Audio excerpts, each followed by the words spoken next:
ఇది అయిందా?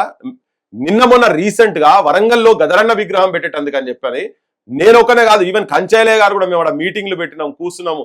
కలెక్టర్ల దగ్గర అప్లికేషన్లు మీరు క్వశ్చన్ అడుగుతారు అనుకుంటే నేను అది పట్టుకొని వచ్చేటోని కమిషనర్ ఆఫీస్ దగ్గర సీళ్లు పెట్టుకొని చేసి పర్మిషన్లు ఇవ్వమంటే పర్మిషన్ ఈ గవర్నమెంట్ కూడా ఇవ్వలే. లాస్ట్ గవర్నమెంట్ అయితే గదరన్నను బయటనే నిలబెట్టారు కదా. సో ఇది మేము యాజ్ అ పృథ్వీరాజ్ గా నేను ఇలా కొత్తగా అడుగుతున్నది కాదు. 10 ఏళ్ల నుంచి నిద్రపోయి ఇప్పుడు బాలసుబ్రహ్మణ్యం విగ్రహం ఉంటేనో నాకు ఆయనతో గెట్టు పంచాది లేదు, గూడ పంచాది లేదు, నేను మా గాయకుని కాదు, నేను పోతే ఆయన అవకాశాలు ఇవ్వలేదు కాబట్టి ఇలా పృథ్వీరాజ్ మాట్లాడుతున్నది కాదు. ఇది మేము మా అస్తిత్వ పోరాటం నేను ఇయ్యాలటి నుంచి చేస్తలేను. ఇది కంటిన్యూస్ గా జరుగుతూనే ఉన్నది. ఆ మీడియా చూపియలే, ఇలా సోషల్ మీడియా యుగం వచ్చింది కాబట్టి సోషల్ మీడియాలో చూపిస్తున్నారు. రాజశేఖర్ గారు విగ్రహం పెట్టిన టైం కా సోషల్ మీడియా వచ్చేసింది సార్. చెప్పినా మీరు చూడలేగా వచ్చి నేను చూశాను. కానీ ఇప్పుడు జరిగినంత హోరాహోరీ అవును పోరాటం, ఘర్షణ, అసలు ప్రెస్ క్లబ్బుల్లో ప్రెస్ మీట్లు పెట్టి అమ్మ బూతులు బాలసుబ్రహ్మణ్యం గారిని తిట్టడం నేను నా చెవులారా అయ్యో వినండి. ఆ బూతులు ఎందుకు వచ్చినాయి అంటే ఎందుకు వచ్చాయి సార్? ఎవరు బూతులు మాట్లాడదు సార్ మా తరఫుకెళ్ళి. ఇంకొకటి నేను చెప్తా సార్, అది ఫ్రిక్షన్ లో జరిగిన అంశం. నేను ఆ రోజు దాని మీద వాయిస్ ఇచ్చిన, ఎట్లయితే రోషయ్య మీద వాయిస్ ఇచ్చినామో, ఎట్లయితే ఎన్టీ రామారావు విగ్రహం గురించి వాయిస్ ఇచ్చినామో, అట్లనే బాలసుబ్రహ్మణ్యం గారి గురించి కూడా వాయిస్ ఇస్తుంది. కాడికి పోతే కెమెరా విజువల్ తీసుకుంటుండండి. కెమెరామెన్ కెమెరా విజువల్ తీసుకుంటున్నాం. ఆయనకు శుభలేఖ సుధాకర్ తెలియదు, ఎవరు తెలియదు. జనరల్ గా ఏదైనా ఇన్సిడెంట్, మేము ఏదైనా స్కూల్ కు పోయి అక్కడ టాయిలెట్స్ గురించో, అక్కడ ఫెసిలిటీస్ గురించి పోయినా, హాస్పిటల్ గురించి పోయినా విజువల్ తీసుకుంటారు. ఏ కెమెరా అయినా మీ ఛానల్లో పోయినా తీసుకుంటారు. తీసుకునే క్రమంలో డైరెక్ట్ వచ్చి కెమెరా గుంజుకుంటుంటాను. అప్పుడు నేను ఫోన్ మాట్లాడుతుంటే పక్కకు పోయి, అరే ఎందుకండి మీరు ఎందుకు గుంజుకుంటున్నట్ల కెమెరా ఎందుకు అట్లా తీస్తారు, మీరు ఇక్కడ వీడియో ఎట్లా తీస్తారు? అరే పబ్లిక్ ప్లేస్ అండి, పబ్లిక్ ప్లేస్ తీస్తారు, మీరు అట్లా తీస్తారు అనేది మీకు ఎవరో తెలుసా అంటారా? మీరు తెలుసు, నేను గుర్తుపడతా, మీరు శుభలేఖ సుధాకర్ గారు, మీరు చూడండి, నేను ఈ పదాల కన్నా వేరే వర్డ్ మాట్లాడతారు. మీరేం మాట్లాడలేదు, మీరేం మాట్లాడలేదు, మాట్లాడే అవసరం కూడా లేదు, అది మా సంస్కారమే కదా. తననే ఇరిటేట్ అయ్యండి బాగా, ఆవేశాలకు వెళ్ళి కెమెరా ఎందుకు గుంజుకుంటున్నారు నాకు అర్థమైతలేదు. దొంగతనం కాదు కదా, ఓపెన్ ప్లాట్ఫామ్ ఇది ఉన్నది. లేకపోతే మీరు అక్కడ బోర్డు పెట్టనుండే, మీరు కన్సర్న్ పర్సన్ కాదు, ఇక్కడ మీరు డైరెక్టర్ కాదు, ఏం కాదు, మీరు ఎవరో తెలియదు, అయినా తీసుకున్న ఆపే అధికారం మీకు లేదు. ఫస్ట్ మీరెందుకు ఆపుతారు? లేకపోతే కట్టుకొని ఉండ్రి, చుట్టంతా కట్టుకొని చేయను ఉండ్రి అని చెప్పాలి. సో అది దాని తర్వాత అది ఫ్లేరప్, డెఫినెట్ గా అది ఫ్లేరప్ అయింది. అక్కడ నుంచి ఫ్లేరప్ అయింది. ఎస్పీ బాలసుబ్రహ్మణ్యం మీరేదైతే అన్నారో, రోషయ్య గారికి అభిమానులు ఉండకపోవచ్చు తర్వాత సంగతి, కానీ తన రాజకీయాలకు అతీతంగా ఉన్నటువంటి పర్సనాలిటీ కాబట్టే తనకు ఎక్కువ ఫ్యాన్ ఫేర్ ఉంటది. అందుకనే చర్చనీయ అంశం కూడా జరిగింది కదా. కరెక్ట్ మాట ఒప్పుకున్నారు సార్. బాలు గారి వల్ల నేను చెప్తా, ఆయనకున్న వైడ్ పాపులారిటీ వల్ల. అరే ఇప్పుడు నాగేంద్ర గారు నేను అన్నంత మాత్రాన ఆయన కిరీటాలు తగ్గాయి, నేను అనుకుంటే కూడా పెరిగాయి కదా, అంతే కదా. సో ఆ రోజు కూడా నేను ఏం చెప్పినా అంటే, మా ప్రాంతంలో ఈ ప్రాంతం అస్తిత్వం గురించి కొట్లాడినటువంటి వాళ్ళయి ఆ స్థానం వాళ్ళ కలిగిన తర్వాతనే దీని గురించి ఆలోచించండి, 4 రోజులు ఆపండి. ఇది పరదా వేసి పెట్టిండ్రు కదా. మీరు వ్యక్తిగతమైనది ఏదైతే మీరు మాట్లాడుతుందంతా మీ వ్యక్తిగతం అండి. అంటే మైక్రో లెవెల్లో, మ్యాక్రో లెవెల్లో ఆలోచిస్తే ఇది కంప్లీట్ తెలంగాణ రాష్ట్ర వైఫల్యం కింద లెక్క పెట్టాలా వద్దా? వినండి, నేను కూడా చెప్తున్నా, రాష్ట్ర ప్రభుత్వ వైఫల్యమే. ఆడ విగ్రహం పెట్టాలని జీవో ఇచ్చిన సాహసం చేసుడే దుస్సాహసం అది. ఎందుకంటే మొదలు దానికన్నా వెనుక ఈ తెలంగాణ చరిత్ర ఏంటిది, తెలంగాణ ఎవరెవరు గురించి పాడినరు, ఎవరెవరు ఏ సాహిత్యం తోటి పాపులర్ అయినరు. ఇప్పుడు మీరే అన్నారు, ఇప్పుడు ఇది మాట్లాడిన తర్వాత ఇప్పుడు మేము కూడా ఉన్నట్టు మాట్లాడకాడికి వచ్చింది. నేను ఫస్ట్ డే మాట్లాడిన దానికి ఇలా మాట్లాడడానికి తేడా ఉంది. చెప్తా, నేనేం చెప్తున్నా, ఇప్పుడు ఈ ప్రాంతంలో అంటే నేనేమంటున్నా, పైసల గురించి పాట పాడినోనికి పట్టాభిషేకం అయిందని ఇప్పుడు నేను చెప్తున్నా ప్రభుత్వం అధికారికంగా. ఎందుకు మాట్లాడాల్సి వస్తుంది?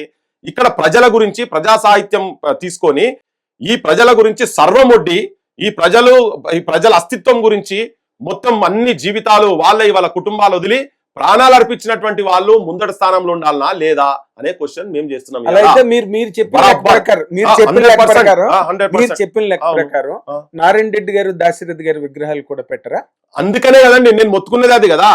నా నిజాము రాజు తరతరాల బూజోని గోడల మీద ఉండి జైళ్లలో ఉండి రాసినటువంటి వాళ్ళు, ఆ చల్లని సముద్ర గర్భం దాచిన బాణలమెంతో, ఆ నల్లని ఆకాశంలో కానరాని భాస్కరులెందరో అని రాసిన మా దాశరథి రంగాచారి గారి ఉండాలనా లేదా అనేది వాళ్ళు జైళ్ళ నుండి ప్రజల గురించి బతికి ప్రజల గురించి చచ్చిపోయినటువంటి వాళ్ళు, ప్రజా పోరాటాలు ఉన్నటువంటి వాళ్ళై ఉండాలనా లేదా అని అడిగినాం కదా. అదేనండి, ఆయన కూడా సినిమా కవి, ఆయన కూడా పారితోషికాలు తీసుకునే పాటలు రాశారు.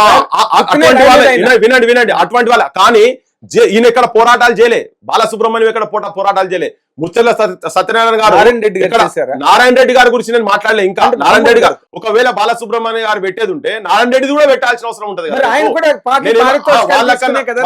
వాళ్ళకన్నా అందుకే చర్చ వచ్చింది కాబట్టి చెప్తున్నా, వాళ్ళకన్నా ముందు పోరాటాలు చేసినటువంటి గద్దరన్నయ్య కావచ్చు, లేకపోతే మా గూడంజన్నయ్య కావచ్చు, మా అందశ్రీలే కావచ్చు, ముచ్చర్ల సత్యనారాయణ గారు అసంటోళ్ళే కావచ్చు, ఇటువంటి వాళ్ళే ముందు అవ్వల్ స్థానంలో ఉండాలి కదా. ఫస్ట్ ఇక్కడ పోరాటం, ఆ సాహిత్యం, ఆ జనపదాలు, ఆ బతుకు పోరాటంలో వచ్చినటువంటి సాహిత్యం రాసిన మా సుద్దాల హనుమంతులు కావచ్చు, వీళ్ళెవరు పారితోషకాలకు ఇవే కావాలని కొట్లాడేది సత్యాలు ఇవి అంతే, ఇవి కావాలని మేము అడుగుతున్నది. మీరు ఎందుకు తెలంగాణ రాష్ట్రం సాధించుకున్న తర్వాత మిలియన్ మార్చిలు చేసి అన్ని వందల మంది యువకులు చచ్చిపోయి, ఇంత ప్రాణార్పణ జరిగి, ఇంత బలవన్మరణాలు ఈ గడ్డ మీద జరిగి, ఇంత స్వరాష్ట్రం ఏర్పడిన తర్వాత మీలాంటి మేధావులు, పోరాట యోధులు మీరందరూ ఏమైపోయారు? ఎందుకు సుద్దాల హనుమంత్ గారి విగ్రహం ఇక్కడికి ఎందుకు మాట్లాడుతున్నామండి? అదే ఈ మాటలు నా తెలంగాణ ప్రజలు వినాలి. ఇప్పుడు మీరు మాట్లాడుతున్న మాటలు ఉన్నాయి కదా, సిగ్గు తెచ్చుకోవాలి మా తెలంగాణ ప్రజలు. ఇప్పటికి ఇంకా మీరు మాట్లాడుతున్నారు కదా, మీరు ఆ ప్రాంతంకి వెళ్ళి వచ్చినా ఇక్కడ ఉన్నా గానీ మీరు మాట్లాడుతున్నారు కదా 11 ఏళ్ళు పడుతుందా అని. ఎస్ కరెక్ట్, అది మా తెలంగాణ ప్రజల తప్పు. ఇది మాకు అవమానమే ఇన్ని రోజులు. ఎందుకంటే మేము తీసుకొచ్చుకొని పెట్టుకున్న పాలకులు, గతంలో ఉన్నటువంటి సమైక్య పాలకుల దగ్గర బాంచన్గిరి చేసినటువంటి వాళ్ళు అదే మనస్తత్వంలో ఉన్నాడు రేవంత్ రెడ్డి కాడి వరకు. సార్ కేసీఆర్ గారు అన్నిటికీ ఎదురొడ్డి, అన్నింటినీ వ్యతిరేకించి, అన్నింటినీ ప్రతిఘటించి ఆయన టీఆర్ఎస్ పార్టీ పెట్టి ఆయన ప్రభుత్వంలోకి వచ్చిన వ్యక్తి అండి. ఎవరికి బానిస అయినా కేసీఆర్. వినండి, కేసీఆర్ ఒకరితో తెలంగాణ రాలేదండి. ఇప్పుడు కొన్ని మాట్లాడితే చాలా ఉద్యమాలు, పోరాటాలు ఇవి చాలా డీప్ గా పోవాల్సి వస్తుంది. కేసీఆర్ ఉద్యమాలను ఓట్లుగా మలుచుకొని ముఖ్యమంత్రి అయినటువంటి వ్యక్తి. విన్నరా? కేసీఆర్ తోని కాదు త్యాగాలు, కేసీఆర్ ఇంట్లోకెళ్ళి జరగలే త్యాగాలు. తెలంగాణ వస్తే మా బతుకులు బాగుపడతాయి అని చెప్పి నిరుద్యోగులు కావచ్చు, యువకులు కావచ్చు, ఉద్యమకారులు కావచ్చు మీరు చెప్పింది కదా. అందుకనే మీరు కేసీఆర్ క్రెడిట్ ఇవ్వకండి. కొట్లాడి గిట్లాడంటే కేసీఆర్ కూడా మా ఊళ్ళో పాడేలే మొయ్యలే. మా ఊళ్ళు చచ్చిపోతే మా గూడంజన్న ఆఖరి కోరిక కేసీఆర్ కలుస్తా అంటే కూడా ఆయన కలవలే. కానీ ఇక్కడ కొంతమంది సమైక్యవాదుల ఈ చచ్చిపోతే సినిమా వాళ్ళ దగ్గర పోతే హోంగార్డ్ల లెక్క నిలబడి అటు ఇటు పక్కకు జరిపినటువంటి ఘనత మా కేసీఆర్ కు ఉన్నది. అది తెలంగాణ దౌర్భాగ్యమే. ఇది మేము బరాబర్ ఇక్కడ రాజకీయ నాయకత్వము అట్లా ఉంది కాబట్టినే పెద్ద పెద్ద సినిమా స్టార్లు ఇక్కడ పోయినోళ్ళు, మా రఘువీర్ రావు గారు అసంటోళ్ళు చచ్చిపోతే కూడా కేసీఆర్, ముచ్చర్ల సత్యనారాయణ గారు చచ్చిపోతే కూడా కేసీఆర్ రాలే, ఒక స్టేట్మెంట్ ఇచ్చిండు. ఎవరి ముచ్చర్ల సత్యనారాయణ గారు అంటే ఫస్ట్ కలపాలన్నా కలపొద్దాని idli sambar go back movement start చేసిన, గైర్ ముల్కీ మూవ్మెంట్ స్టార్ట్ చేసినటువంటి వ్యక్తి.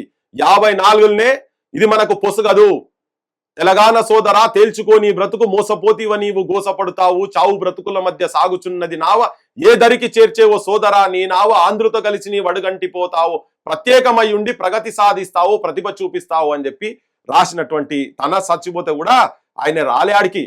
కానీ ఇక్కడ హైదరాబాద్ లో కొంచెం సినిమా వాళ్ళకు మా గూడంజన కలుస్తా అంటే రాలేదు, మా గద్దరన్న కలుస్తాను ఆయన అని చెప్పానంటే కూడా ఆయన లోపలి రానియకుండా గేట్ కాడ నిలబెట్టి అవమానపరిచినటువంటి మహానుభావుడు ఆయన కేసీఆర్.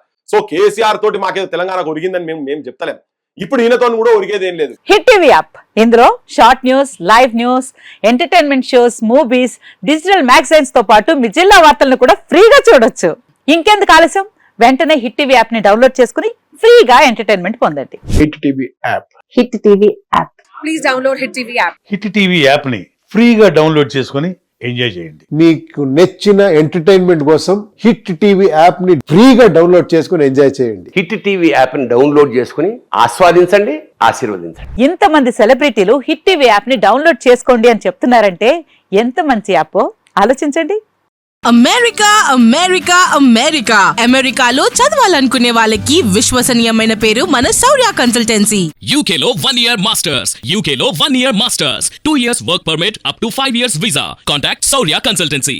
Contact 89851 89851.